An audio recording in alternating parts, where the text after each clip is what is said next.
多分皆さん1セット10回で3セットってやるじゃないですか。あれなんでやるの？もうカルチャーショックでしたね、日本に戻ってきて。筋肉はパワーが出せるけど、パワーの発揮の仕方は別にトレーニングしないと。脳と体をどうつなげていくか、これはまさにファンクショナルトレーニングっていうんですけども。体の軸っていうのは科学的にどういうことなんですか？一番の基本が中心軸、左体軸、右体軸っていう。それをこういうふうにすればもっと広くできるじゃないですか。あるいはこういうふうにやるとね。でそれはここに軸っていう概念があると自然にできるんですね。でその軸っていう概念がなさすぎるっていう、軸がないのに何かをやろうとしてる。要はその基本が軸で、その軸を支えるのが大腰筋で体幹深部筋。やっぱり脳神経系がね一番発達するのは2歳3歳4歳ぐらいなんですよ。この時にいろんな動きをするっていうのが大事なんですね。でイメージ通りに体を動かすにはどうしたらいいか。何回も反復練習して体で覚えるっていうのが動きの学習だと思ったんです。それは間違ってるんだよね、明らかに。間違ってるんですか？それはその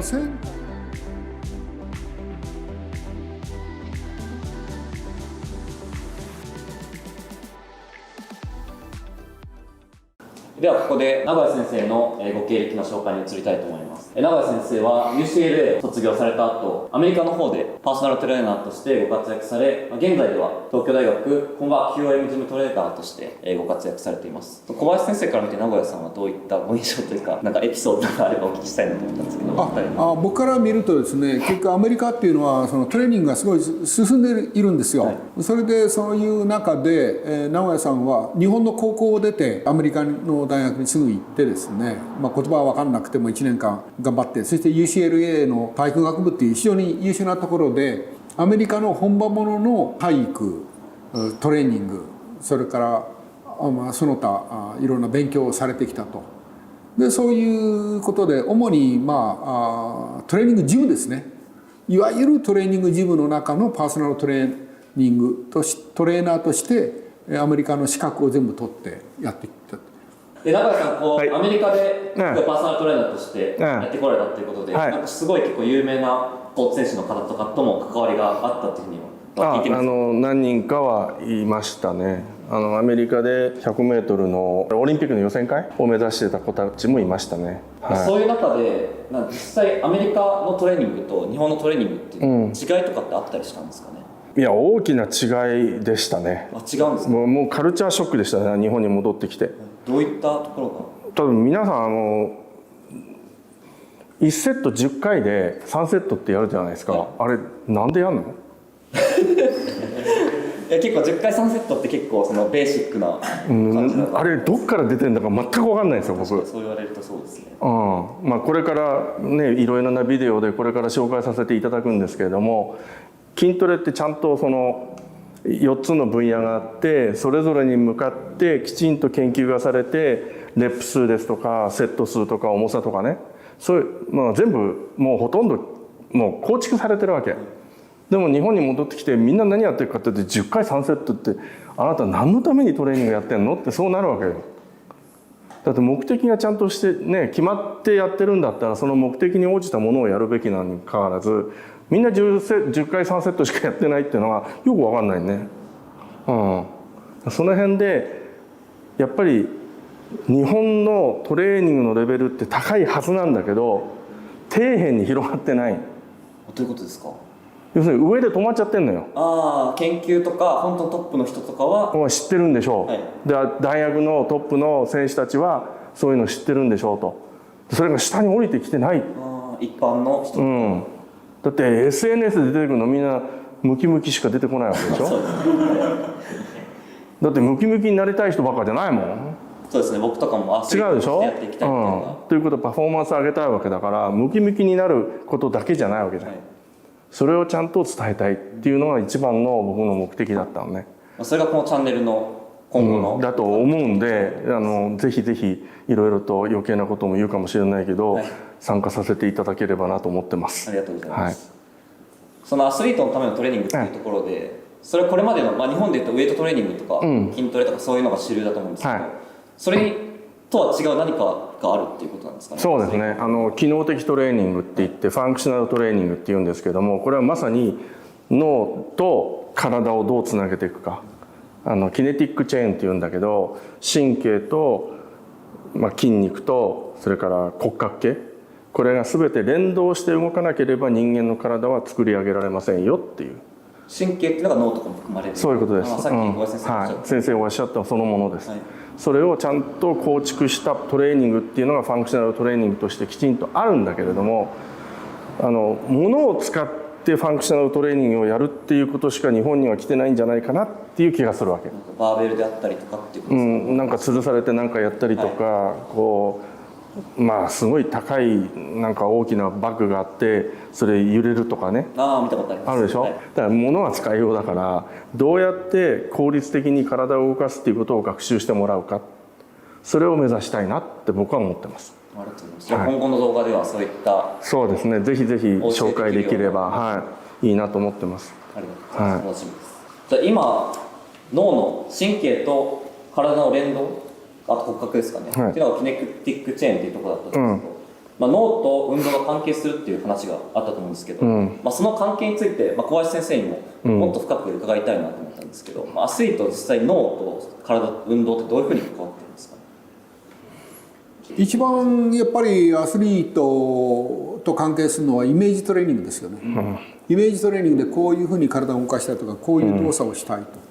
しかしイメージは描けるけど実際体が動かない、でイメージ通りに体を動かすにはどうしたらいいかっていうことが研究のテーマになりますよね、そうした時にはそこをつなげるのはやっぱりそれなりのトレーニングしないといけないんじゃないですか、それにはファンクショナルトレーニングだったりとか、こういったマシンを用いるトレーニングっていうこと、それから例えば1000回素振りをするとかですねそうなんですよ。動きの学習って聞くと、僕バドミントンでやってるんですけど、なんか素振りを何回やったりだとか、そういうふうに体で覚えるというか、何回も反復練習して体で覚えるっていうふうなのが動きの学習だと思ってたんですけど、それは間違ってるんだよね、明らかに。間違ってるんですか、これまで僕の10年間くらいのバドミントンいや間違ってるそれはその1000回やることによってその脳とその動きがつながるわけでしょ、でも 2,3 回やったらすぐ分かる人もいるんですよ、世の中には。天才的なの1回こうですかってすぐ分かる人もいて、ふっとできる人がいるわけ、でどうしようもない人は1,000回やってなんとなくぼらげながらこうだなっていう、それは基本的には頭との連携がブレるわけですよね。だから例えば刀でも2本刀をスッと切った時にですね、下手な人は1,000回でもブルブルブルブルブルと触れるけど、名人はスッとやればブレないんですよ、スッとやる。だからあらゆる動作がスッスッとできればいいわけでしょ、1,000回やっても触れる人いるわけでだからそれは量よりは質を高めるっていうわけですね、どんなスポーツも最初にちょっとやるだけで上手くなる人とか、そうじゃない人っていうのはそういうところに違いが出てきてるってことなんですか。だからそれが遺伝的素質とか親が気づいた後天的なものが息子や娘に伝わっているってことたくさんあるんですよね、実はね。だからそういう意味では脳とそういう体の使い方っていうのはものすごい連携してるので、そこの意識をちゃんと、だからあとはイメージトレーニングっていう、あと意識ですね、意識ってだからそれ意識っていうから心理学だろうっていう話になってしまうんだけど、いやそんなことはないんですよね。やっぱりその意識、それからその筋肉と今度体を通じさせないといけないわけですね、技術として。じゃあ通じるっていうのは何で通じるのっていうと、神経では通じてるんですけど、最終的にはなんとなくその気持ちとか気とか、エネルギーの流れっていうもので通じさせないと本当の通じるものが出てこないわけですよね。でそういうエネルギー、最終的なエネルギーの流れをどう作るかっていうことになると、これがまた呼吸法だとかもう微妙な体の作りとかありますよね。だからただ1,000回やってもダメなんですよ。それを一回一回考えながら1,000回やったら立派なもんです。で先ほどその子供の時代になんか培ってきたものがそういった動きの質に関係するっていう話もあったと思うんですけど、実際そのちっちゃい頃にどういったことをすればそういった能力を上げることができるのかっていうのは分かってたりするんですか？でアメリカの事情をちょっと長井さんお願いします遊ばせるっていう。自分の体を使って地面張ったり木に登ったり、要するにこう日本でいう体育って何かこうルールを教えたりとかボールの蹴り方ってやるじゃないですか。そうじゃなくて遊ばせるんだよ。鬼ごっこさせたり缶蹴り、それこそ日本で言えば缶蹴りとか、そういう自然の中で自分の体をどうやって使うかっていうそういう動きをさせるっていうというのはよく聞きます。というか見てる。あとはもう一つ、多分アメリカの高校ってやろうと思えば3種類の種目のスポーツできちゃうんですよ。全部シーズンが決まってるから。ああ、各シーズンでできるスポーツやっていく、が決まってるので、オフシーズンに全然違うスポーツができるわけ。そうすると3つのスポーツを経験するっていうことは3つの違った体の動き方を学習するってことでしょ。そしたらそれってものすごく役に立つと思わない？最終的に自分のやりたいところにいろんな競技の動きがそこで学習されてるわけだから応用が効く。要するに質を上げることができる。だから単純な反復じゃないわけでしょ。確かに日本だと小さい頃から一つのスポーツに決めて、その反復練習をするずーっとやるってのあるでしょ、はい、で例えば中学校だったら中学で選手がピークにはいかないと。そしたら君は高校に行ったらピークになるかもしれないから今はちょっと抑えときなさいっていう、そういう指導の仕方をするわけで、高校に行って高校でもピークに行かなかったな、いやいいじゃないかと、大学に行ったら伸びるかもしれないからそれは大学に行ってもう一回やってごらん、そういう指導の方法をしてるんですよ。ちょっと違いますね。だから潰さないわけ、潰したらそれでもうその子終わりだから、その子をどうやって次のレベルに持っていくかっていうことをみんながちっちゃい時から考えてる。それは全然違うと思いました。日本だとその時その時で結果を出すってことを、結果を出すっていうことだけを一生懸命考えてるでしょ。そのために反復練習とかもさせるわけですけど、そうではなくてその子をどうやって将来的に伸ばしていくかっていう考えでやってる。小さい頃は身の回りの自然の中で遊ぶだったりとか、もしくはいろんなスポーツをやっていくっていうことが、とってもいいことだと僕は思います。ありがとうございます。やっぱり体の動きのイメージをするっていう意味ではいろんなスポーツをやった方がいろんなイメージが湧くでしょ。その方が僕はいいと思います。小林先生もそういったお考えというか、やっぱり脳神経系がね一番発達するのが2歳3歳4歳ぐらいなんですよ。この時にいろんな動きを、するっていうのが大事なんですね。それで例えば一番簡単なやつはハイハイをしないでいきなり立って歩いちゃう子もいるっていうんですけど、やっぱりねハイハイをやっていくっていうのは四つ足動物のあれですよね。でそういう神経も必要なんですね。だからいきなり立って人間だけのその日常生活の人間の行動だけするとですね、動物的な脳の神経支配がもう不十分になってしまうっていうことがあるんですよね。でそれの実験結果の一つはアニマルウォークマシンというのがそこにありますけど、東大生はいきなりあれをやらせて、10人に1人しかできる人がいなかった。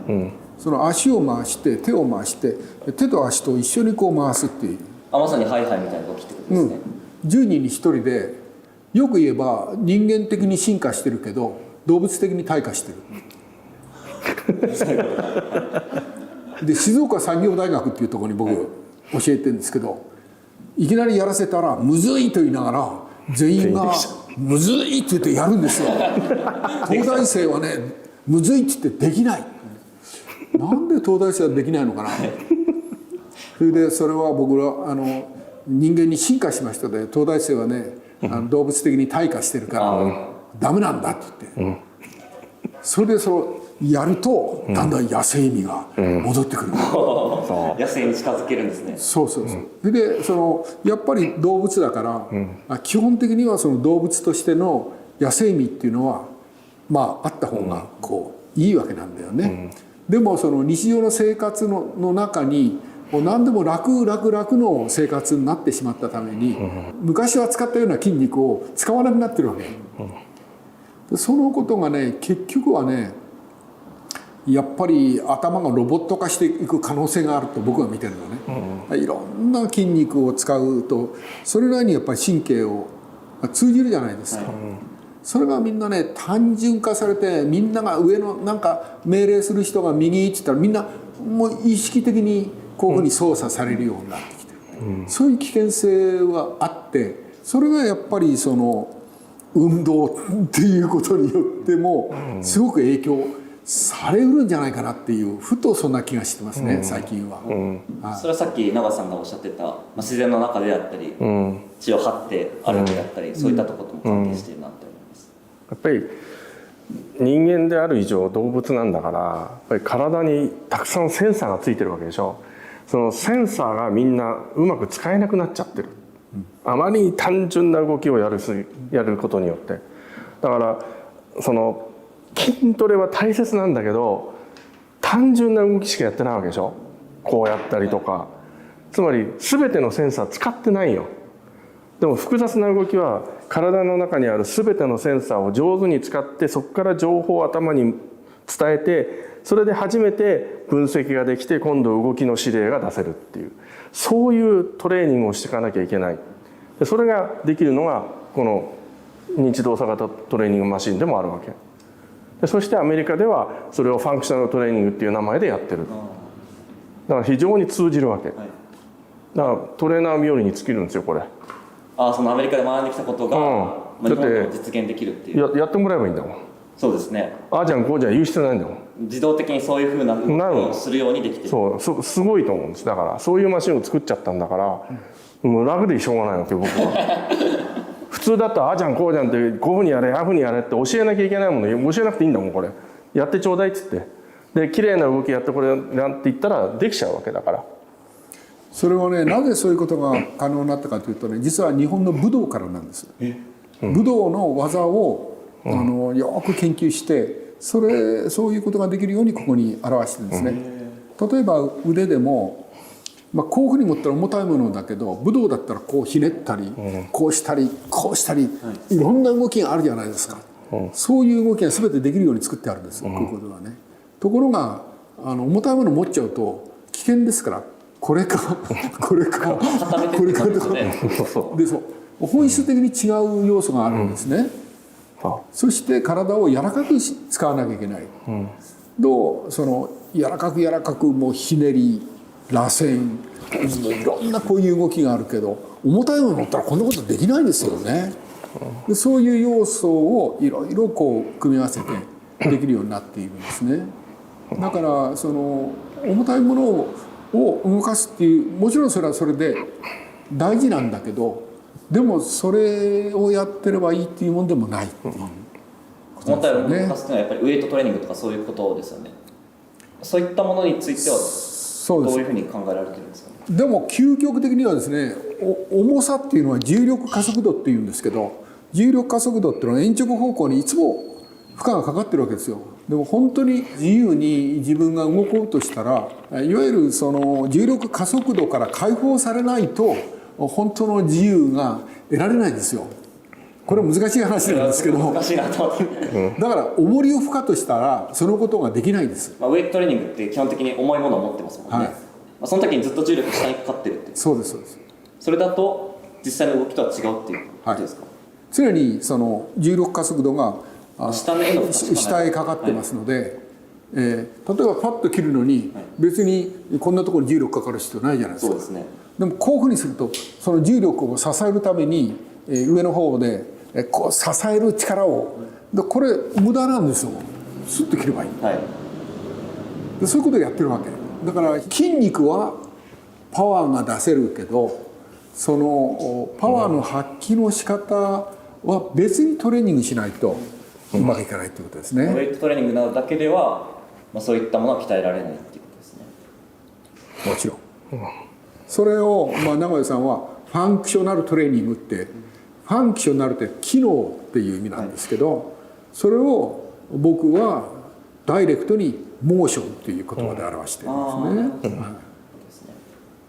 今スポーツ科学っていうのをお聞きしてきて、これまで僕練習でスポーツ科学ってどういう特に耳にしてきたかなっていうと、なんか例えば右軸でとか右足を軸にしてとか、そういった点ってスポーツ科学関係するのかなと思ったんですけど、体の軸っていうのはどういう科学的に言うとどういうことなんですかね。重心ですね、はい、体の重心という意識があって、重心をどこに置くかとかですね、この動きの中で軸っていうのは主に論争があったのは、歩く時に二軸性で歩くのか一軸性で歩くのかとかですね、で僕は体軸っていう言葉を使って、体軸、体の軸ですね、はい、なぜそういうことを言ったかというと、バランスがすごく大事だっていうわけね。で多く指導してると、重心はどこに置いたらいいですかっていう質問を受けます、重心は右ですか左ですかって、それは体重移動の話なんだけど、重心とまた違うんです、これは。重心と軸はまた別なんですね。はい、それ軸っていうのはさっき言った地球の重力ですね。重力に対して体を一本の軸とか、串みたいなもんですね。はい、例えば左体軸って言ったら左の軸、右体軸って右の軸ですね。でその QM トレーニングをやる上で、この軸というのが非常に大事なのはですね、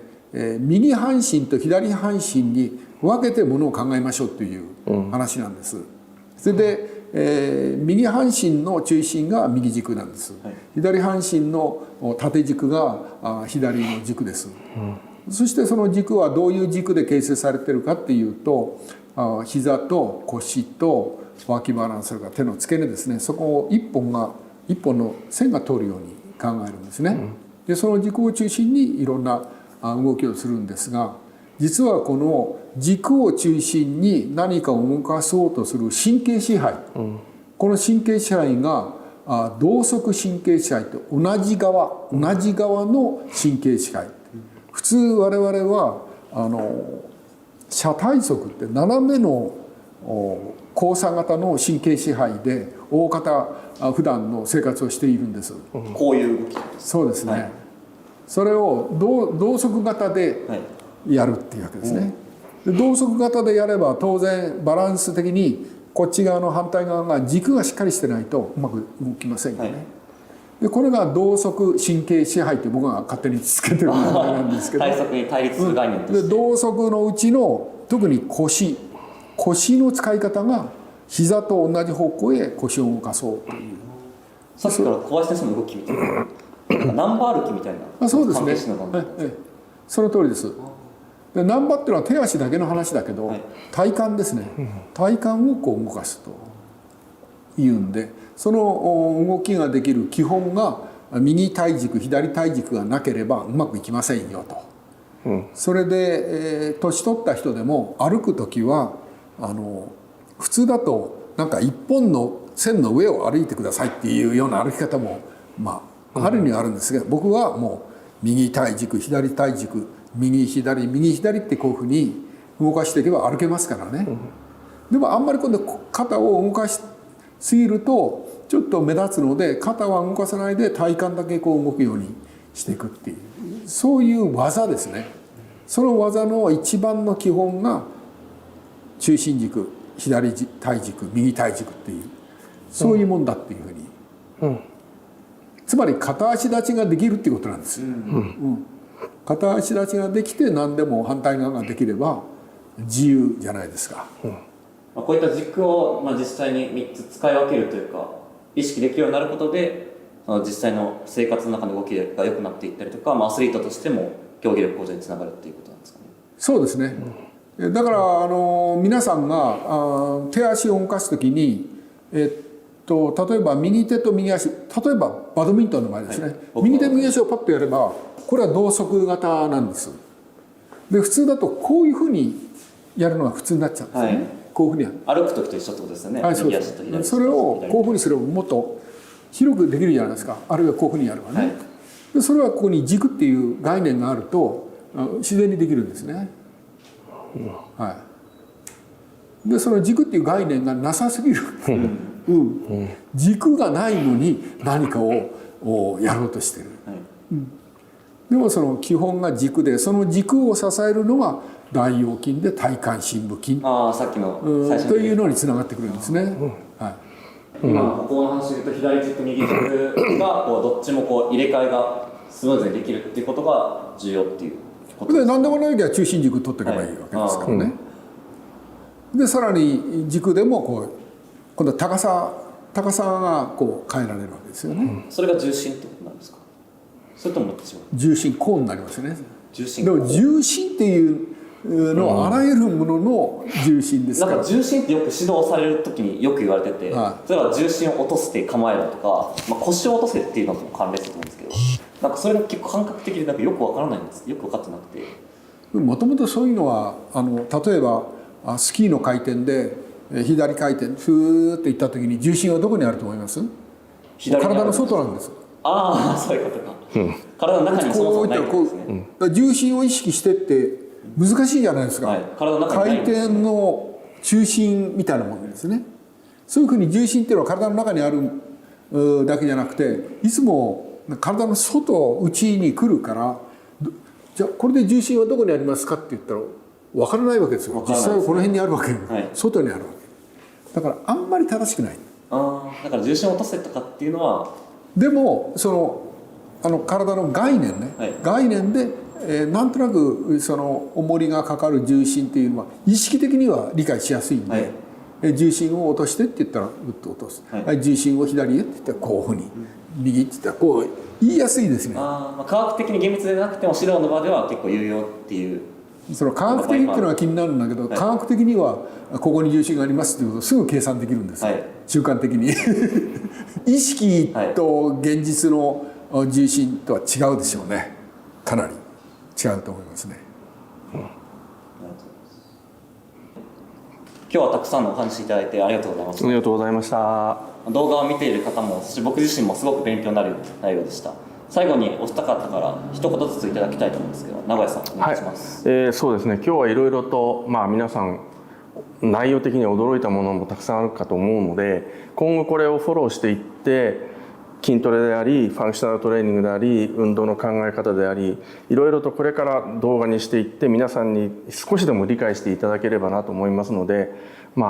今まで学んできたものを全部出せればなと思ってますので、今後ともよろしくお願いいたします。すごい楽しみです、今後の動画が。ありがとうございます。ありがとうございます。小林先生もお願いします。この QOM っていう言葉は QOL、生活の質っていうことで、多くの人たちがより良い生活をしましょうというわけですね。しかし今度我々は動く動物であるから QOM という